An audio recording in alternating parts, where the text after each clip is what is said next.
BFM Business, en partenariat avec les entreprises du médicament, présente Spécial Check-up Santé 2022 au cœur de la campagne. Raphaël Duchemin et Fabien Guèze. Bonjour à tous et bienvenue dans ce spécial Check-up Santé élection présidentielle. Bonjour Raphaël. Bonjour Fabien. Ravi de partager cette émission avec vous. Également, et vous le savez, alors que la crise a chamboulé nos vies depuis un petit peu plus de 2 ans maintenant, nous avons voulu savoir comment ceux et celles qui briguent nos suffrages entendent réformer le système, quelle est leur vision. Ils vont être, Fabien, au rendez-vous avec leurs propositions. Exactement. Alors nous sommes à quelques semaines du premier tour de l'élection présidentielle. Nous savons que la santé est une des priorités des Français. La crise sanitaire que nous venons de traverser a montré la formidable capacité d'adaptation de tous les acteurs de santé. Elle a aussi exacerbé les failles et les faiblesses de notre système de soins. C'est la raison pour laquelle nous avons voulu regarder de plus près les propositions de nos candidats. Alors avec nous sur ce plateau, des experts du secteur santé qui eux aussi ont planché sur un programme et des propositions à leur soumettre. Et bien sûr, pour cette première émission, un invité. Nous avons aujourd'hui oui, vous êtes le premier, Hervé Morin, bonjour. Le premier malade là, avec la climatisation à fond. Là. Rassurez-vous, je distribue les antibiotiques juste après. Hervé Morin, bonjour. Bonjour. Vous êtes président du Conseil régional de Normandie et, en l'occurrence, conseiller spécial de Valérie Pécresse pour les questions notamment économiques, mais également les questions de santé. Disons économie et innovation. Économie et innovation. Et ça m'a permis d'ailleurs de voir les grands acteurs de l'industrie pharmaceutique la semaine dernière. Eh bien, nous allons en parler. Alors, Corinne Blaché, bonjour. Bonjour. Vous êtes présidente du laboratoire Amgen France. Philippe de Pugnadorès, bonjour. Bonjour. Vous êtes directeur général de Ipsen France. Raphaël.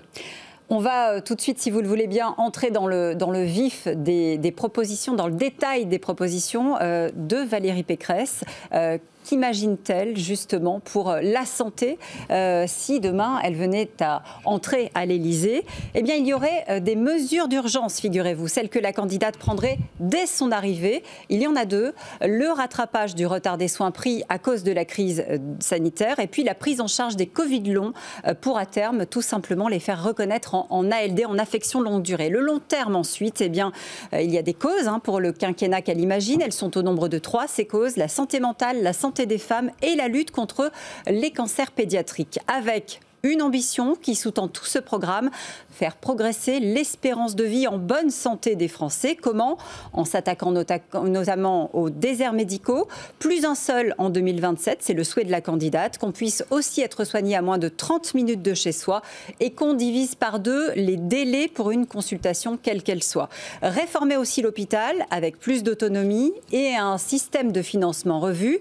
Idem d'ailleurs pour la médecine de ville avec un effort sur la revalorisation des tarifs, parce que la santé ne se résume pas aux seuls soins, agir en matière de prévention aussi avec plus de budget, une décentralisation, l'implication de l'école et de l'entreprise. Enfin, investir, Fabien, pour la souveraineté de la France sur le plan industriel, mais aussi accélérer les partenariats publics-privés et lancer des alliances pour la recherche et l'innovation au niveau européen. Alors, Hervé Morin, donc, en cette période préélectorale, c'est vrai que on a l'impression, peut-être que je suis bien placé pour le savoir en tant que médecin, qu'on ne parle pas assez de santé dans les programmes. Souvent, on n'en parle pas, c'est vrai. C'est vrai, oui. Et pour vous, je veux dire, quelle sera la place de la santé dans le prochain quinquennat si écoutez, Valérie Pécresse est là? Moi, j'ai le sentiment qu'il y a dans les propositions de Valérie des transformations assez profondes dans la construction de la gouvernance du système de santé. Vous l'avez évoqué, Raphaël Duchemin vient de le faire. C'est aussi la revalorisation des actes médicaux. Je prends un exemple simple, je crois que vous ne l'avez pas dit, mais l'augmentation donc, pour les médecins généralistes qui auraient donc un acte à 30 € sans que le reste à charge ne change. C'est des créations de postes très nombreux dans le secteur hospitalier. C'est aussi une régionalisation du système de santé.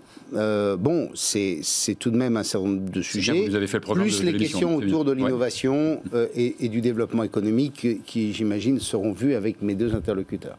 Alors on va, si vous le voulez bien, tout de suite entrer dans le détail et parler de souveraineté. Spécial Check-up Santé 2022 avec Raphaël Duchemin et Fabien Guèze.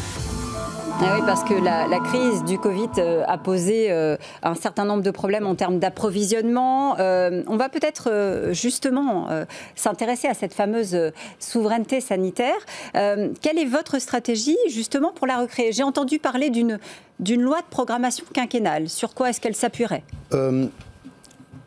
Cette question-là ne se pose pas que pour la santé. Il faut se le dire. Elle se pose pour bien des domaines, le champ de l'énergie, un certain nombre de compétences industrielles, etc. Donc, premier sujet, c'est créer les conditions pour, et ce n'est pas valable uniquement pour l'industrie pharmaceutique, créer les conditions pour que quand on installe une usine en France, ça ne coûte pas plus cher que d'installer une usine en Europe. Bon, là, on a toute la question des impôts de production. Emmanuel Macron a baissé ses impôts de production de 10 milliards. Si on se compare à l'Allemagne, le patronat nous dit qu'on est entre 40 et 50 milliards d'écart sur la fiscalité pesant là-dessus. Alors ça, c'est le MEDEF nous dit qu'il faut baisser ses impôts de production de 35 milliards. D'autres secteurs industriels nous disent si on avait 20, ce serait déjà formidable.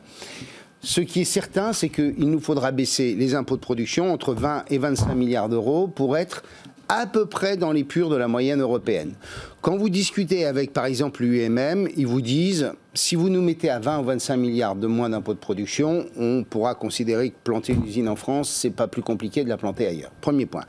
Le second point, que vous oubliez toujours, et pourtant vous avez un peu d'expérience, c'est qu'il y a une réforme qui est absolument stratégique, notamment sur le champ de l'industrie de santé, c'est le crédit impôt recherche. On va en parler. Ben, j'espère bien. Et donc le crédit impôt recherche, dont d'ailleurs l'industrie pharmaceutique nous dit qu'il faudrait que vous puissiez aller encore un peu plus loin dans la prise en compte d'un certain nombre de développements sur le crédit impôt recherche. Vous êtes d'accord avec ça? Deuxième sujet. Hein? Vous êtes d'accord avec ça? Il faut aller plus loin? Écoutez, j'ai pas les calculettes. Je pense qu'on l'entend, on l'écoute. Et la preuve, c'est que je l'ai suffisamment retenu pour que je puisse vous en parler. Alors j'ai pas révisé avant. Donc dommage. Deuxième point. Ouais. Troisième point. Quand on évoque les questions de santé, moi j'ai retenu de mes conversations, puisque j'ai procédé à des dizaines d'auditions, c'est qu'on a un problème de réflexion stratégique sur la question. Ce que dit l'industrie de santé, elle nous dit, mais attendez, est-ce qu'on peut avoir une vision supérieure à celle de l'année? Le PLFSS. Est-ce qu'on pourrait essayer d'avoir une espèce de loi de programmation, comme moi j'en ai connu à la Défense, c'est-à-dire avoir entre 5 et 10 ans, en se disant voilà quelles sont les priorités en matière de santé, voilà les molécules sur lesquelles on doit être souverain. Alors moi je ne suis pas scientifique, hein, ne me demandez pas lesquelles. Voilà les biotechnologies sur lesquelles on doit aller, etc. etc. Mais très donc bien. Programmer sur 5 ans, c'est une bonne idée. C'est l'idée que défend Valérie Pécresse. Je pense qu'il faut faire au moins 5 ans, sinon 10 ans, si j'en crois ce qu'on me dit en la matière. Et je termine sur un dernier point, et j'en ai fini, je vous jure. Dans les propositions de Valérie Pécresse, il y a l'idée de la création d'une DARPA. Alors, ça peut être une BARDA si on parle, enfin, peu importe.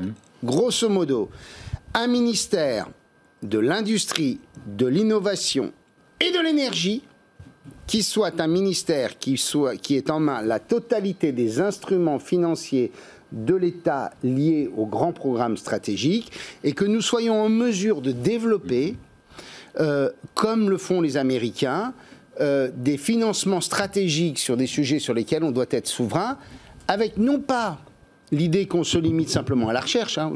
Peut-être, je ne sais pas si vos auditeurs savent comment ça marche, parce que j'ai regardé comment ça marchait pour ne pas dire de bêtises. Grosso modo, on discute, la totalité des têtes pensantes d'un pays discutent sur les points essentiels et stratégiques et névralgiques pour l'avenir. On choisit des labos et des centres de recherche. Et on dit à ces labos et centres de recherche, bon, vous avez ces compétences-là, faites-nous le programme. Bon, premier point. Mais ça ne se limite pas à ça. Ça va ensuite jusqu'au développement, ça va jusqu'à l'industrialisation, et ça va même, Raphaël Duchemin, écoutez bien, jusqu'à la précommande. Ça va jusqu'à l'idée que vous avez les premiers marchés qui sont déjà garantis, qui fait que quand vous allez devant votre banque, on vous dit, eh bien, monsieur, OK, on sera votre partenaire. Ce que la crise sanitaire, comme vous l'avez évoqué, a mis en évidence, la première chose, c'est un déclassement de la France en termes de recherche et développement. Aujourd'hui, on voit que 2/3 des investissements mondiaux viennent des financements mondiaux viennent des États-Unis. Et on voit que beaucoup de nos pépites issues de la recherche française s'en vont aux États-Unis parfois pour des problèmes de complexité, souvent pour des problèmes de financement. Donc un déclassement de la R&D pour la France, et puis aussi une désindustrialisation croissante. Encore en 2008, la France était numéro 1 européen en termes de production de médicaments. Elle est aujourd'hui 4e, et on voit que 40% de nos produits finis sont produits hors d'Europe. 80% des principes actifs qui sont dans nos médicaments viennent de l'extérieur de l'Europe. Alors la bonne nouvelle, c'est que la France peut reconquérir sa position de leadership. Vous voyez bien que sur les principes actifs, ce n'est pas un problème français. Non, c'est un problème européen. Mais, on est à la traîne en Europe. On est 5e en Europe. 4e. Non, mais je le dis parce que... Bien sûr. Oui. Aujourd'hui, un patient français doit attendre 1 an et demi avant d'avoir accès au remboursement des nouveaux médicaments. Quand son homologue allemand... Vous parlez d'autorisation de mise sur le marché? Entre l'autorisation de la mise sur le marché et la fixation du prix, il se passe 500 jours en moyenne en France, quand la Commission européenne vous dit 180 jours et qu'en Allemagne c'est 130 jours. Voilà. Alors pourquoi on est bien d'accord, le patient allemand, comment faire? Comment on réduit les délais? Est-ce que quelqu'un autour de cette table a la... Il y a 4 commissions. Oui, mais ça c'est le constat. Il faut changer le système. Qu'est-ce qu'il faut changer? Parce qu'on a d'autres choses à traiter. Alors, pour ce sujet qui est une priorité nationale, pourquoi le patient français devrait attendre plus que le patient allemand, bien plus, pour les patients, chaque jour, chaque semaine compte quand ils attendent leur traitement. Il faut simplifier. Je pense déjà, il faut décider que la France ne sera pas derrière l'Allemagne et aujourd'hui au 21e au classement derrière la Croatie en termes de délai d'accès à la santé. Donc d'abord une décision politique et ensuite pour y arriver une simplification. Et peut-être sur la simplification, je voudrais passer la parole à Corinne Poisson. On ne va pas avoir le temps de développer tous les points parce que malheureusement, nous sommes tenus par des délais. Moi, je suis intéressé par les dispositions de simplification. Sauf si vous pouvez le dire en 1 minute. Allez-y. En 1 minute. Ce qu'il faut savoir, c'est qu'il y a une disposition, il faut reconnaître, qui en France existe, c'est l'accès précoce, qui permet, avant l'autorisation de mise sur le marché, de donner accès, mais que dans des pathologies très particulières. Ça, c'est une spécificité qui a été bien réformée et qui, à mon avis, est vraiment quelque chose de très positif en France. Maintenant, il faudrait que l'on mette en place un accès direct après cette autorisation de mise sur le marché qui soit aussi performante que celle des Allemands. Il y a une réforme qui a été mise en place en fin 2021. Maintenant, il faut vraiment la faire vivre et la rendre beaucoup plus large pour toutes les autres maladies qui ne sont pas couvertes par l'accès précoce. Et vous voyez, madame, c'est valable pour la santé, mais c'est valable pour bien des secteurs. L'État s'est affaibli et le pouvoir politique s'est affaibli par le développement d'autorités administratives indépendantes et d'agences sur lesquelles on n'a plus la main. Alors ça, vous avez raison. On a compté, nous, 12 administrations différentes. Donc on simplifie, on met tout dans les mains d'une seule agence qui contrôle. Mais je vais vous raconter, moi, une anecdote. Ah non, pas d'anecdote. Dites-moi, répondez-moi. Est-ce que c'est une bonne... Parce que sinon, ça n'éclaire pas le débat. On a 26 minutes, Hervé Morin. On a 26 minutes, on n'a pas encore parlé de l'offre de soins. Je voudrais qu'on y vienne tout de suite. Justement, l'offre de soins. Alors, tant pis. Spécial Check-up Santé 2022 avec Raphaël Duchemin et Fabien Guèze. Alors l'offre de soins, c'est ce qu'on va proposer aux patients. On parle beaucoup de déserts médicaux aujourd'hui. Il y a énormément de propositions dans le programme de Valérie Pécresse, notamment diviser par 2 le temps d'attente. Ça, c'est votre ambition. Et aussi agir sur les tarifs, 25 à 30 euros, vous l'avez dit. Certains ont fait les calculs, disent ça va coûter cher à la sécurité sociale et aux mutuelles si on passe à 30. Mais bon, c'est un autre débat. Enfin, alors, honnêtement, 30 euros pour un généraliste, combien ça vous coûte quand vous allez chez le coiffeur ? Après 10 ans d'études. Après 10 ans d'études. Pas très cher. Ça vous coûte plus de 30 euros, pardon de vous le dire. Donc il y a un gros problème d'accès aux soins. On le sait aussi, pas seulement des honoraires, ça on pourra reparler peut-être une autre fois, mais il y a un gros problème d'accès aux soins. Parce que vous trouvez qu'un acte, j'ai toujours dit que c'était indécent. À 25 euros, vous trouvez que c'est suffisant? Je trouve ça indécent. Ah bon, nous sommes les médecins les moins payés d'Europe. On dit simplement que vous voulez passer de 25 à 30. Moi, j'ai eu ma serrure qui a pété chez moi. Je peux vous dire combien ça m'a coûté. Ça m'a coûté bien plus de 25 euros de l'heure. Ça, je peux vous le dire. Oui, mais dans nos salaires. Comment faites-vous pour diviser par 2 le temps d'attente si je veux aller demain chez un dermatologue, si je veux aller chez un spécialiste, comment je fais pour diviser le temps d'attente par 2 ? C'est l'objectif de former plus de médecins, de donner plus de temps de libérer du temps médical. vous voyez, pardon, mais c'est quand même mieux quand on peut l'éclairer, si vous m'autorisez. Allez-y. La région a développé, ma région a développé ce qu'on appelle des PSLA. On les a d'ailleurs construits avec l'URML. C'est Antoine Leveneur, le président de l'URML, un mec formidable, qui a bâti ce concept-là. On a 150 maisons de santé qui sont quasiment, qui vont mailler toute la région. Tous les médecins aujourd'hui veulent des systèmes collectifs. Le grand avantage derrière le système collectif, c'est qu'au-delà du fait que ça coûte moins cher dans l'exercice, c'est que vous avez des assistants ou une assistante qui libère du temps médical parce qu'elle va s'occuper du portage de repas, elle va s'occuper de prendre etc. Donc il faut développer du temps médical. Deuxièmement, en attendant d'avoir plus de médecins formés, il faut que nos infirmiers, on appelle ça les pratiques avancées, il faut qu'on ait un certain délégation de tâches, ça s'appelle ? Délégation de tâches, merci. Il faut que nous ayons la possibilité de libérer là aussi du temps médical par ce moyen.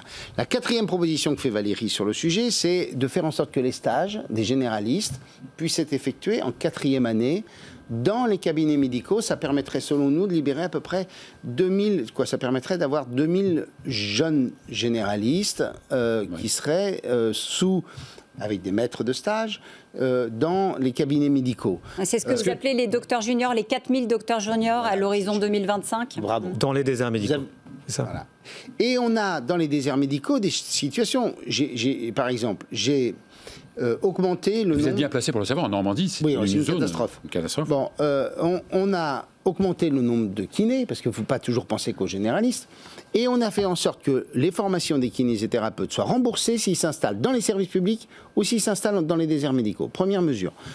Il faut supprimer les zonages que l'État a mis en place parce que le système est absolument débile, parce que dès lors que vous augmentez un peu le nombre de médecins parce que vous avez pris des politiques, les médecins n'ont plus les aides à l'installation.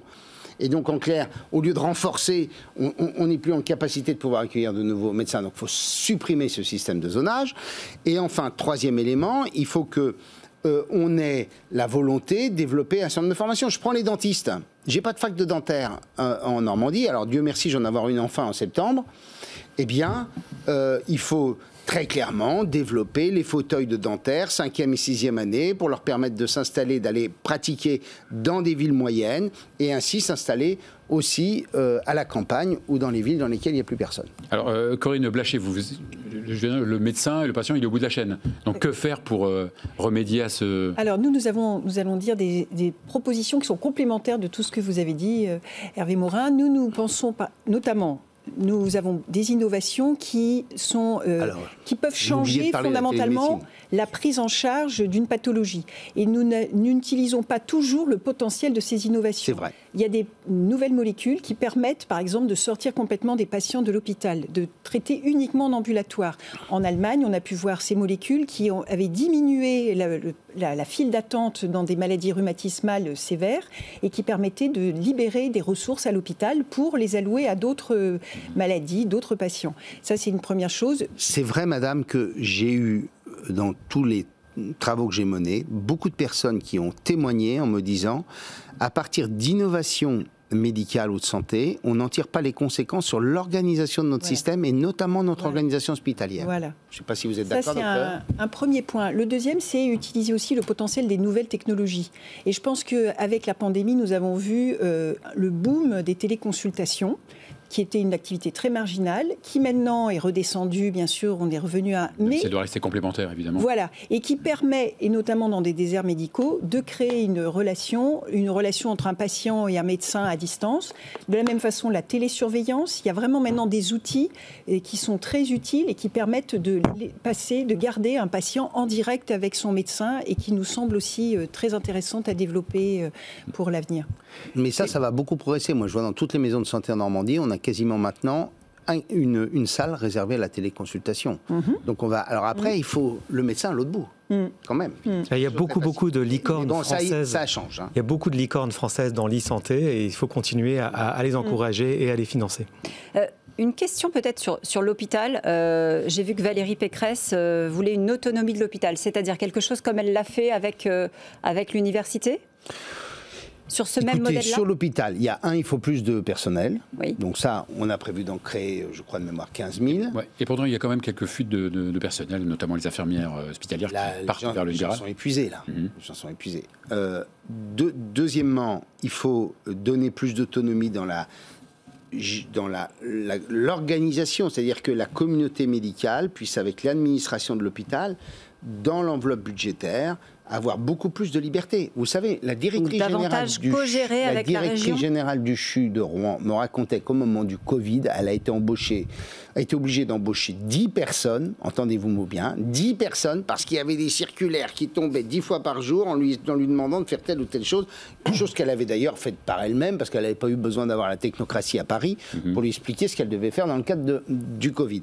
Eh bien, quand on a des chiffres qui indiquent qu'on a globalement, sur 100 collaborateurs dans l'hôpital, de mémoire, pardon si les chiffres ne sont pas tout à fait exacts, on en a 35 dans l'administratif en France, quand dans les autres pays européens on en a 25, on voit bien qu'on a quand même là un vrai sujet. Avec quel argent? Avec quel argent on fait ça?